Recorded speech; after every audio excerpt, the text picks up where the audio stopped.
Hello friends, welcome to my new video. उम्मीद करता हूँ आप सब लोग बढ़िया होंगे एंड सेफ होंगे। तो चलिए शुरू करते हैं आज की इस वीडियो को एक ऐसे सवाल से, ऐसे क्वेश्चन से जो सबके दिमाग में कभी ना कभी ज़रूर आया होगा कि जब सरकार के पास अपनी खुद की मशीन है नोट छापने की, पैसा छापने की, तो वो क्यों अनलिमिटेड पैसा छाप कर लोगों में नहीं बांटती, क्यों उनकी गरीबी दूर नहीं करती, क्यों उन्हें अमीर नहीं बनाती। हम और आप क्या सोचते हैं कि अगर इंडियन गवर्नमेंट बहुत सारा पैसा छापकर लोगों में बांट देगी तो उनकी गरीबी मिट जाएगी, उनकी बेरोजगारी खत्म हो जाएगी, कोई भूखे पेट नहीं सोएगा, कोई भीख नहीं मांगेगा। लेकिन सरकार ऐसा क्यों नहीं करती, ये सबसे बड़ा सवाल है। अब इस बात को एक फॉर्मूले के हेल्प से समझते हैं और इस सवाल का जवाब आपको थोड़ी देर में खुद ब खुद मिल जाएगा। फॉर्मूला है sum of values of all goods and services produced equal to sum of all currency present. इस फॉर्मूले का मतलब है कि जितने भी गुड्स एंड सर्विसेज यानी सामान और सेवाएं जो आपको पैसों से मिल रही हैं वो सब बराबर हैं जितना पैसा मौजूद है इस वक्त। सामान और सर्विस की कीमत के बराबर ही पैसा है इस वक्त, ना तो उससे ज़्यादा है ना उससे कम है। मान लो ये 100 किलो चावल हैं जो 10 रुपये किलो बिक रहे हैं। ये 3 बंदे हैं, पहले के पास 500 रुपये हैं, दूसरे के पास 300 रुपये हैं और तीसरे के पास 200 रुपये हैं। ये जिसके पास 500 रुपये हैं ये 100 किलो चावल में से 50 किलो चावल ले सकता है और दूसरा जिसके पास 300 रुपये हैं ये 30 किलो चावल ले सकता है और तीसरा जिसके पास 200 रुपये हैं वो 20 किलो चावल ले सकता है इन 100 किलो चावल में से। उम्मीद करता हूँ इतनी बात समझ गए होंगे आप। अब मान लेते हैं कि भारत सरकार ने बहुत सारा पैसा छापकर लोगों में बांट दिया। अब देखो चावल तो उतने ही रहेंगे 100 किलो, क्योंकि प्रोडक्शन नहीं बढ़ा। सरकार ने पैसा बांट दिया। मान लो पहले जिसके पास 500 रुपये थे उसके पास 1000 हो गए और जिसके पास 300 रुपये थे उसके पास 600 हो गए और जिसके पास 200 रुपये थे उसके पास 400 रुपये हो गए।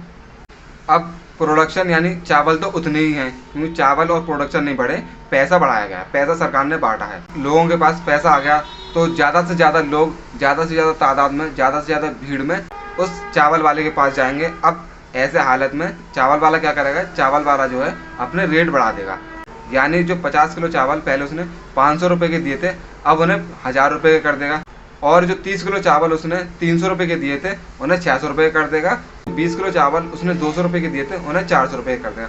अब इससे हुआ क्या, इससे गरीबी तो दूर नहीं हुई लेकिन महंगाई बढ़ गई, यानी इन्फ्लेशन बढ़ गया। जो चीज़ कम पैसों की मिल रही थी अब उसके पैसे डबल हो गए। अगर भारत सरकार अनलिमिटेड पैसा छापकर, बहुत सारा पैसा छापकर लोगों में बांट देती है तो उससे इन्फ्लेशन बढ़ेगा, उससे महंगाई बढ़ेगी, गरीबी या बेरोजगारी खत्म नहीं होगी। अगर आपको लगता है ऐसा नहीं होगा तो आपको इसकी एग्जाम्पल बताते हैं कि कैसे दो देशों ने बहुत सारा पैसा छापकर लोगों में बांटकर गरीबी दूर करनी चाहिए और अपने देश के हालात को सुधारना चाहा और फिर क्या हुआ उन देशों के साथ। सबसे पहले बात करते हैं जिम्बाब्वे की। जब 2008 में जिम्बाब्वे की अर्थव्यवस्था खराब हुई यानी इकोनॉमिकली और फाइनेंशियली प्रॉब्लम्स आई तो जिम्बाब्वे की सरकार ने अनलिमिटेड पैसा छापकर, बहुत सारा पैसा छापकर लोगों में बांटना शुरू कर दिया, ये सोच कर कि लोगों की गरीबी दूर हो जाएगी और हमारे देश के हालात सुधर जाएंगे। गरीबी तो दूर नहीं हुई लेकिन इसकी वजह से महंगाई बढ़ गई और महंगाई इस तरीके से बढ़ी कि आज किसी चीज़ की कीमत 10 रुपये है तो नेक्स्ट दिन यानी अगले दिन 20 रुपये हो गई, फिर उससे अगले दिन 40 हो गई, 80 हो गई, यानी हर दिन छोटी छोटी चीज़ों की कीमत भी डबल होती चली गई। हालात ऐसे हो गए कि 3 अंडों की कीमत भी 100 बिलियन के बराबर हो गई।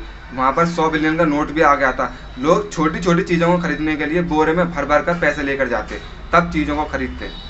कुल मिलाकर जिम्बाब्वे की स्थिति बहुत ही ज़्यादा खराब हो गई। दूसरे एग्जाम्पल की बात करूँ तो वो है वेनेजुला। 2016 में वेनेजुला ने भी यही किया और उसकी महंगाई 800% बढ़ गई और 2018 तक उसकी महंगाई 80,000% बढ़ गई। जब फर्स्ट वर्ल्ड वॉर हुई थी तो जर्मनी ने भी ऐसा ही किया था। इन 2 केस स्टडीज से आपको ये तो पता चल गया होगा कि हम बहुत सारा पैसा प्रिंट करके, बहुत सारा पैसा छापकर लोगों की गरीबी नहीं मिटा सकते, अपने देश की गरीबी नहीं मिटा सकते। उम्मीद करता हूँ आपको आपके सवाल का जवाब मिल गया होगा कि क्यों कोई भी देश बहुत सारा पैसा छापकर अपने देश की गरीबी दूर नहीं करता। अगर वीडियो अच्छी लगी हो तो वीडियो को लाइक करें, चैनल को सब्सक्राइब करें। अब मिलते हैं आपसे नई वीडियो में नए अपडेट के साथ, तब तक के लिए बाय बाय, टेक केयर।